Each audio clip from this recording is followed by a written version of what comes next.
I wanna rock with you, lady, all night long. I wanna roll with you, baby, feeling so strong. What's going on, everyone? My name is Sherwin, and today we are in the A5 Studios, the Audi A5 Studios convertible. And the reason why I'm driving gas is because this is what Rivian and Enterprise set up for me to borrow while the R1T is in the shop. And if you're new to the channel, we've pretty much switched to electric cars for several years now. We hardly drive gas cars. We have a couple of Corollas as delivery cars for our business, but I rarely get to drive that. But this video is gonna probably be fun, maybe, but I'm gonna take it to work and go through my usual rituals. Well, it won't be usual simply because I have to already go to the gas station. Right now, my, I guess, range is 170 miles, and seeing like the words that I use are probably specific to electric vehicles. But yeah, it says 170 miles. My commute today, I'm probably gonna be driving 130, 140 miles. And I'm gonna see if Costco is open, the gas station. It's been so many years now since I've went to do these things. So we're gonna go check it out. There's also Starbucks nearby and get some coffee. But this morning when I came to the car, there was like, I guess, morning dew, and I don't know, it's not frost because we're in Southern California. It doesn't get that cold. But I figured I'll warm up the car. Man, it's not that I haven't driven gas cars before, but it's just been so long that, you know, these things just feel foreign to me. I'm not gonna say, well, maybe weird. But yeah, so we're gonna go through traffic. I can't go in the carpool lane, the HOV lane, because I'm only one person, whereas my EVs, I can go in there by myself. I also brought my HaloBlk ventilated cushions because these don't have ventilated seats. We're gonna be going through different things on this video. I'm gonna go check out the specs of this car, just share with you how I feel about it, what the driving experience is. Maybe we can look at comparing it to a Model 3 or a Model Y. I haven't checked the price on the A5 Quattro convertible, but I'm assuming it floats around 40 to 50,000. It is a coupe. Tesla doesn't have any coupes, no convertible either. But if we're just going to compare pricing, then we can talk about, you know, like what's better and what's not better. But many of you who are coming from gas, who have never experienced EV, are just going to point out that it just takes too much time to charge and stuff. The usual stuff, like if you haven't tried it, then of course those are the things you're going to be saying. But I'm going to flip it the other way, and now I'm going to talk about, as an EV owner for several years, how does it feel to go back to gas. So we're going to head over to Costco, and I hope it's open. It's 7:30, so hopefully they're open. We're going to put some fuel in here. See, it already dropped to 165, so I don't know if it's calibrating the gas tank, but right now I'm averaging 21.8 miles per gallon. Okay, so I'm waiting for my coffee. I just filled up with gas. It's $4.39 per gallon. I pumped 6.8 gallons. I pumped the 91, like the higher end gas, and total sales $30.10. Now, driving the Model Y, $30. So this, I think, put me up to like 370 miles of range. $30 worth of fuel compared to energy, that would probably last me 2 or 3 days in the Model Y with my commute. 2 to 3 days. Because if I had to charge up at like maybe 29 cents per kilowatt hour, it's probably gonna cost just about $10 for that, and that's if I go supercharging. I have solar, so for the most part it's free. But this $30 cost is probably gonna last a day and a half. So it's about a 50% savings if I were to drive electric at these rates, and I'm just this is like a very bad estimate, but that's what I think it is, about a 50% savings, and that's in a Model Y, a mid-size is it a mid-size SUV, 5-seater SUV, whereas this is a 4-seater convertible. Yeah, there is no middle seat. There's cup holders there. And then, so one thing I have to remember with Audis, the gas tanks are on the right side. I usually drive, prior to EVs, we've owned Toyotas and Hondas, which the gas tanks are on the left side. And I was trying to find the open the pump door button, and then realized, you know what, maybe it's just one of those push outside, like push the pump door open, and it was. So I spent like 30 seconds and I'm like, oh my God, this is embarrassing. Luckily, early in the morning, hardly anyone is at the gas station. But I was like just feeling around, like I didn't even know. If you're not familiar with EVs, so Tesla has the best supercharging network. And with Tesla owners, if they ever have to charge elsewhere, like EVgo or Electrify America, the experience is very different. So that's how I felt pumping gas. Like it's just like, why can't I just plug in and leave? But you can't. So, and I had to fiddle around. I had to put my Costco card in there for it to unlock the gas pump, and then I had to put in my swipe or slide in my debit card. But yeah, so it isn't as just plug in and leave where with Tesla superchargers, like Tesla superchargers. Rivian network is similar, but there not that many Rivian charging stations around. Okay, so the interior, I must say it's really nice compared to Tesla. I mean, Tesla's interior is just a simple thing, simple approach. So if you like that kind of stuff, cool. I mean, I gotten used to it. It doesn't bother me at all. But there's times when I get into like regular cars, gas cars, I tend to miss the interior. Now I have all these gadgets in here, but we're gonna go over this stuff later on in this video. But one thing I want to do is put the top down as we go on our commute in traffic. So there's these two buttons. You have to hold this down, and now it opens. There you go.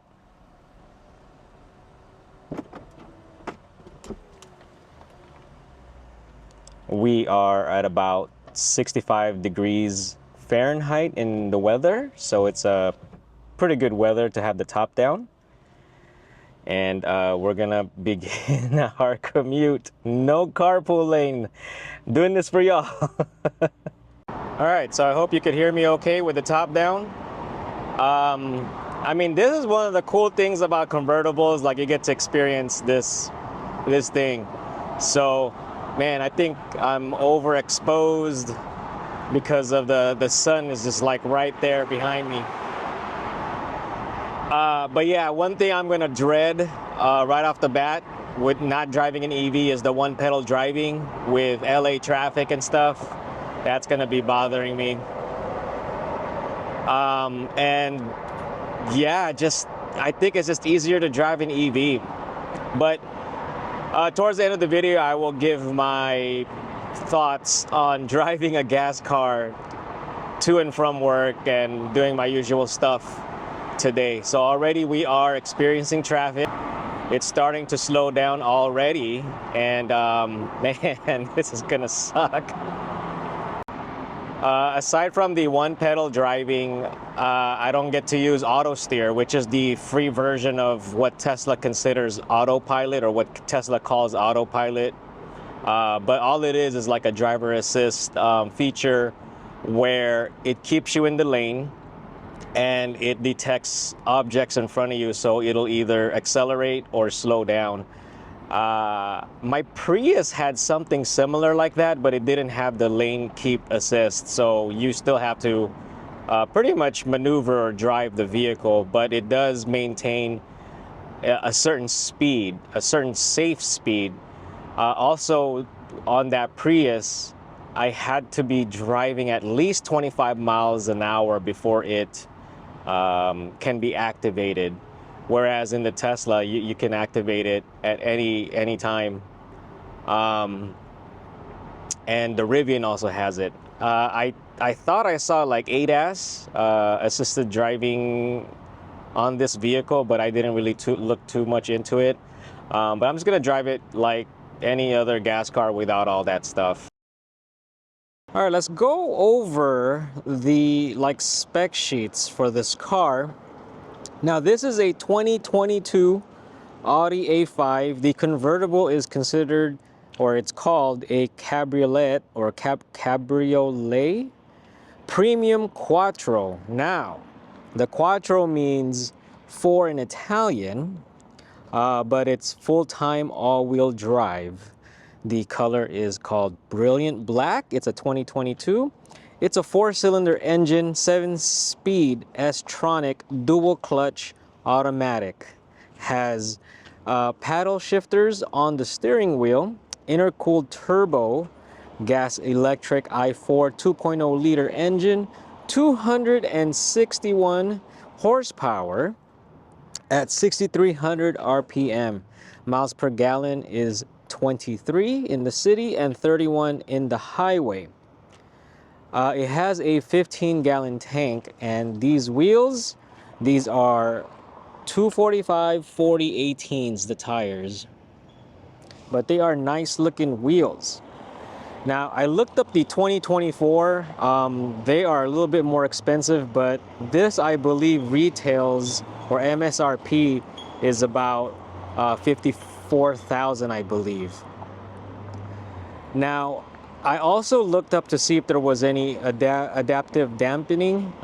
It says it comes standard, but I did not see it on the website for this actual vehicle. It may be equipped standard on the regular A5, the hatchback, but this didn't feel like it has adaptive dampening. This is what the engine bay looks like. It's a little dirty, but it is a Renault 2.0 liter engine. Wonder where the turbo is. Is it that? Not really familiar. Apologies. But just wanted to show you what the engine bay looks like. Now, if you're an EV owner, we don't have engines in our engine bay. We have a frunk storage area. Unless you don't have a Tesla or Rivian, you probably either have a very tiny frunk or no frunk at all. But this is what the front looks like. It has hydraulics to hold up the hood, so you don't have to support it while it's propped up. We are looking at the trunk now. Fairly spacious and deep in there. Let's go look at what this looks like. Your tire repair kit. Looks like there is an air compressor right there. But I don't think it has a spare tire. You have a 12-volt plug here. Looks like you can drop the seat down through here. What does this button do? Oh, what is that? Interesting. What does that do? I don't know what that does. Okay. All right. Let me know. Let me know what that does if y'all have an Audi. So this side will bring down the seats on the left side. So you have two buttons that'll bring it down.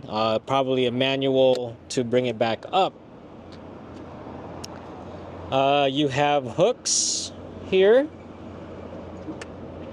that you can have tie downs and things. There is a compartment here on the side, for like fuses. But that's pretty much it. I tried to open it from the outside, but there is no button. Although there is a button here, it looks like. Maybe? No? I don't know.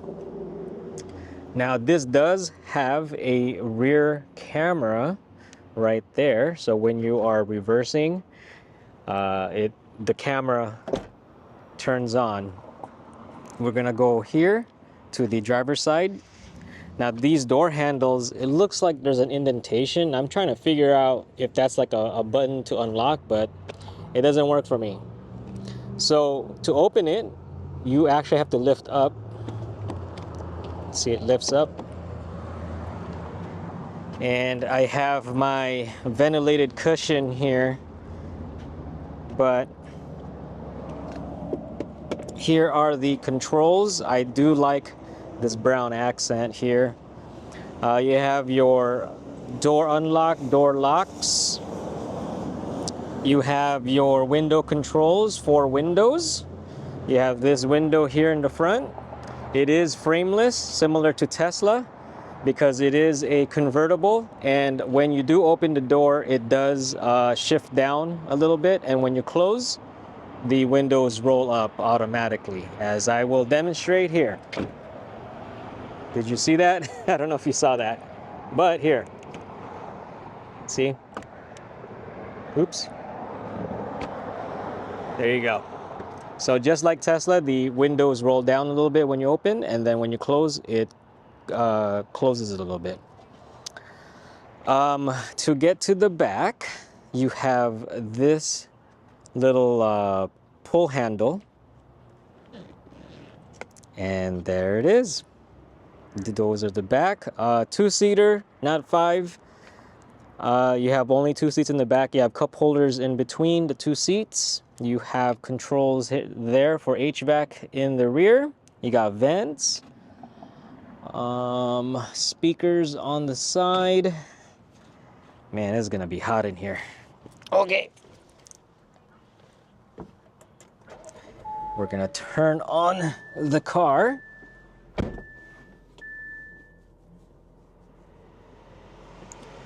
All right, so one thing I like is the gauges here. This is one of the stuff that I miss in regular vehicles. Is I just love these gauges.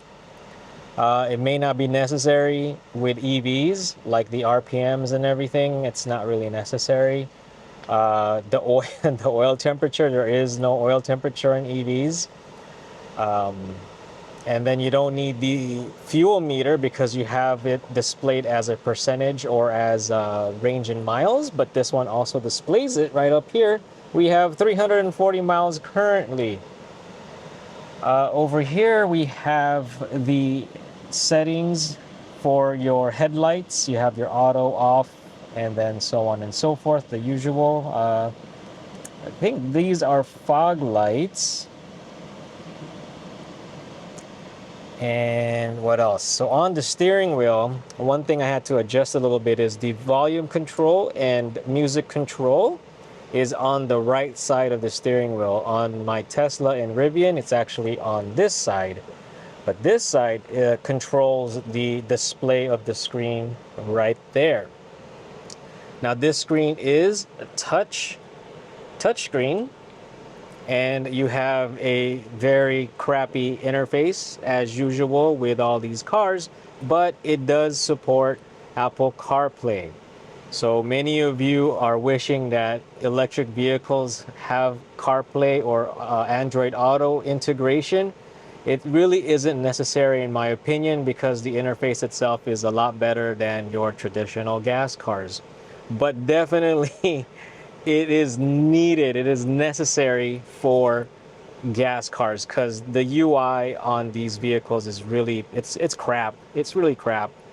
The benefit of using CarPlay and Android Auto is it gives you a familiar interface because you're always on your phone and you use your phone all the time, and it's just you just jump right in. So we have touch button controls here. You have dual climate. It's actually 3 zones, driver, passenger in the front, and then 1 in the rear. You have the driver controls here for the HVAC, passenger controls here for the passenger, and then in the rear you have those controllers. This does have multiple drive select modes, and let me cycle through them. It's displayed here. Now dynamic is where you can use the shifters. You can switch it to individual. I think this is a custom one. You have your comfort, and then you have your auto. Now dynamic, you could use the sport shifters, where you have paddle shifters here. Here's the downshift, and here is the upshift right up here. And you also can shift in the gear selector here. One thing I had to kind of get used to is this park button. You have your handbrake right here. Now, this one was a little weird for me. I guess I'm just not used to it, but you have your reverse, your neutral, and you have your sport shift here also. When you're in drive, you can just tap up or tap down. Tapping up will change your gears to go at a higher gear. You have your volume control here, and you can skip your tracks here. This is for your audio controls, which also exist on your steering wheel right here. Bluetooth, telephone communication controls here. And then here you have your convertible roof opening and closing. You have 2 cup holders there. I don't know what this is for. Maybe for your phone, I guess. But this USB-A is where you would plug in your phone to activate Android Auto or Apple CarPlay. But yeah, I mean, you have your vents right here, and then a few more over here, 2 in the middle, and a long one over there in front of the passenger. But yeah, I really like this Quattro logo right there. And here is the seat, the way the seat looks like. It's right there. I know I have the driver's seat covered with my ventilated cushion because it doesn't come with ventilated seats. There you go.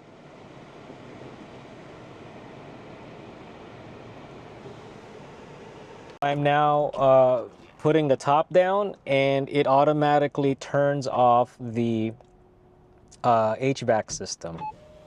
Now, I don't know if this will actually allow you to open or close while driving. I didn't want to try. But let's take a look at the exterior of the car once again when the top is down. All right, so this is what the car looks like with the top down. There is a storage compartment that stores your cloth roof here. But it looks really nice. It's very fun to drive with the top down. I drove it to work today, and yeah, I mean it's really nice. It's not an electric, but we'll discuss that more, the driving dynamics, a little bit more later. But just wanted to give you an overview of the exterior as well as the interior. We are on our way home. As you can see, I got the top up. This is way too warm at this time of the day. It says it's 84 degrees outside. Feels warmer than that. But I took it for a day. I want to share with you the experience that I had driving this vehicle. with comparison to owning an EV, Tesla and Rivian. So let me begin with the things that I like or love with this particular car. The first thing is having a convertible. I mean, this is like a really very interesting experience. I love it as long as the weather is also agreeing with me. So I took some coworkers out. We went out and just went for a little ride, and they enjoyed it. It was fun. Last night, Abby and the kids and we went out for dinner, and it was great. The kids loved it. They kept raising their hands. So the convertible experience part is really, I think, nice. And so that's number one. Unfortunately, there is no electric convertible. Now, there is a company called TSK that I've seen in one of the past EV events, and they've like transformed or modified a Model 3 into a convertible. They pretty much just chopped off the roof, and I think you could close it. I think I'll post up some pictures if I got any, and I'll put some links in the description below. But there is one Model 3 convertible that has been modified, so you could check that out if you are interested. I mean, you can't buy it. At least I don't think you can. But yeah, so the whole being able to have a convertible is a really great and interesting experience. The next thing I wanted to mention is the paddle shifting or the sport shifting. It is something that I didn't realize I miss. I had it in my Acura TL. Now, it isn't as fast when you compare it to electric vehicles, but you can, how do I explain it? You can get a sense of the car itself. Like, you can get a feel of like more control. More control of the car and its capabilities when you're able to shift. I think there is one electric car that you're able to do that. That's on the market. The Ioniq 5N, I believe you can shift. Now, it doesn't really make sense to shift an electric vehicle because it's just a single gear. It doesn't change gear, but I guess it gives you that simulation or that feeling that you're shifting gears. But being able to do that in this vehicle, it's kind of fun. It's kind of fun. The next thing is the interior. I love the interior. It's great. It has its own like personality. It isn't just simple. I like the color. I like the material. Build quality seems to be good. The gauges behind the steering wheel. I think I mentioned earlier in the video, I mean, it isn't really necessary for electric vehicles to have all those gauges because it's just a simpler machine. But the way Audi designed it, it has like that sports car feel or sports car look. So I kind of like that. Being able to switch different drive modes, although my cars have that. My electric cars have it. My truck has it. The Rivian has different drive modes. So the Model Y only has two drive modes. You have Sport and Chill mode. The Model X Plaid has three. I think it's like Standard, Chill, and Plaid. So the other vehicles have different drive modes similar to this. This one has 4 different ones. I've only played with the dynamic and I think the auto. Next thing I like is it has, well, not really solid because it's like a cloth roof, but solid in the sense that it's not glass. I think it helps a lot with keeping the cabin temperatures more comfortable, especially in the summertime. I actually bumped up the HVAC to 75 degrees Fahrenheit because it got cold. It got cold. And the vent placements and design, it's just the traditional standard vents. Unlike with the Tesla, I think it's not enough. I tend to find myself increasing the fan speed. So yeah, it's a little bit different design in the Model Y and the Model X. But I think that's really it that stood out that I like about this car. But now there are some things that I do miss in my electric vehicles.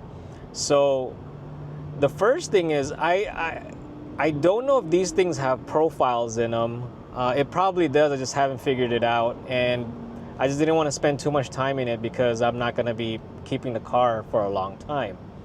But I didn't notice any way to create a profile. I'm sure there is. The other thing, though, is being able to set seat memorization. Is that the word for it?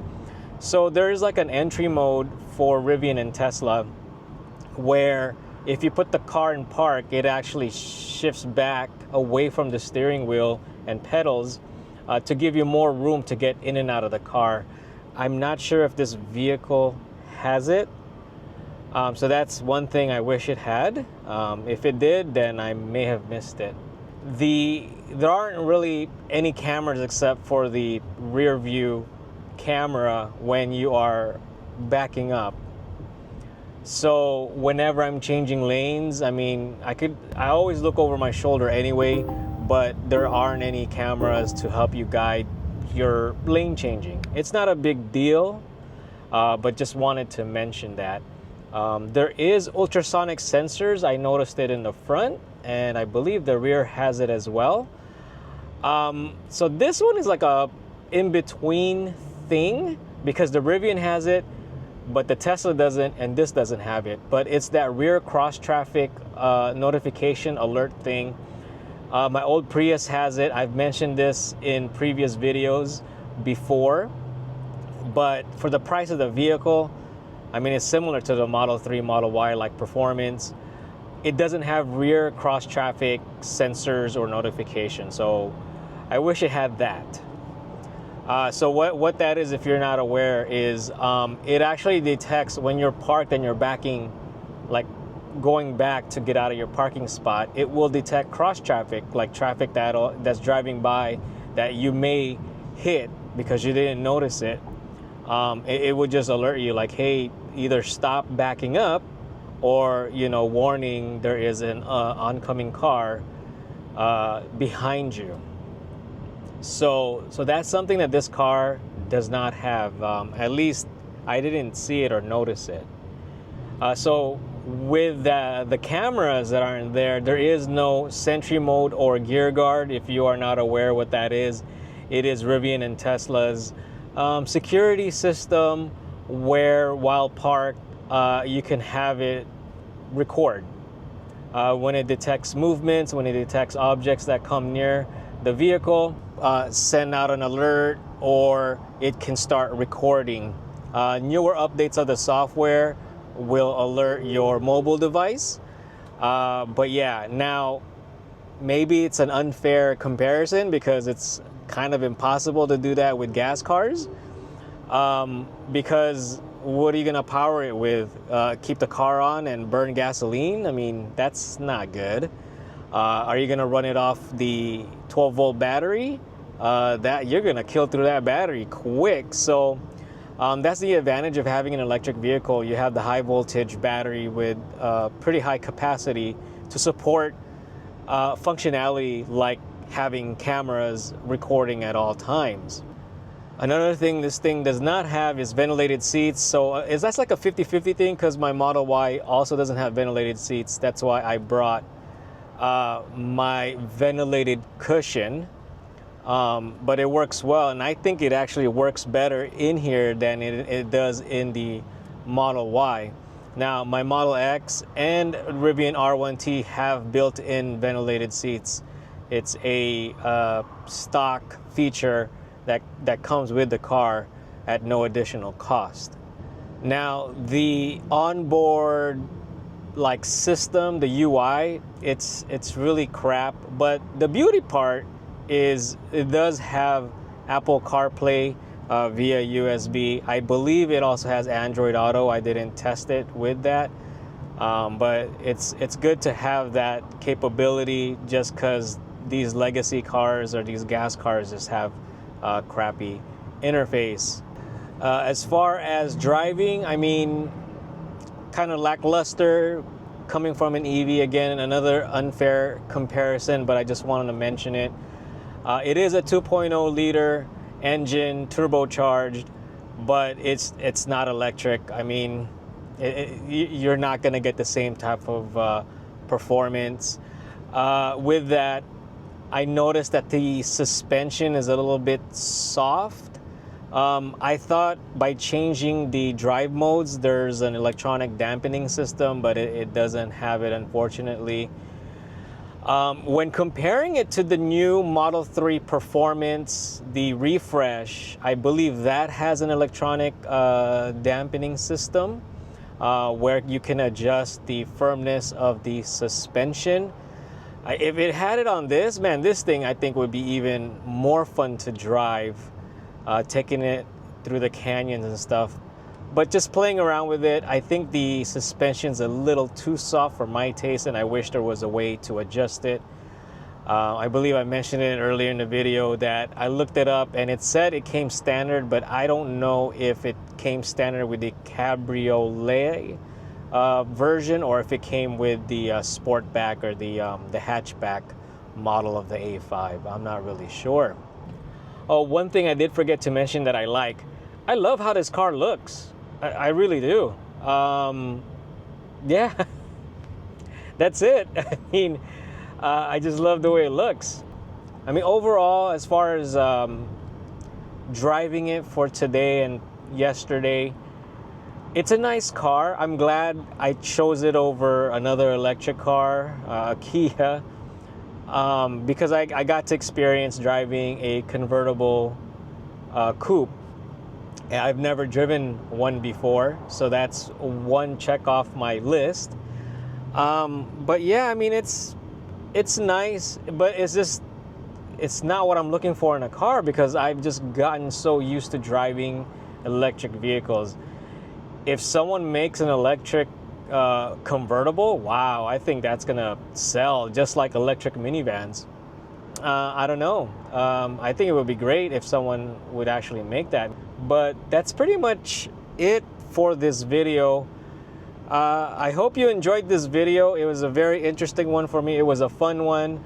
I didn't get to use the carpool, the HOV lane during my commute today, because you can't. But it's very interesting. It's been a while since I used a gas car to go to work and go home and do my commute. It's been a while, but it brings back memories of all those years. The one pedal driving is really a must. But yeah, let me know what you think of the information that I've shared with you in this video. But that's it. Thank you for watching. If you liked the video, please like. If you haven't subscribed, please subscribe, and I'll see you on the next one.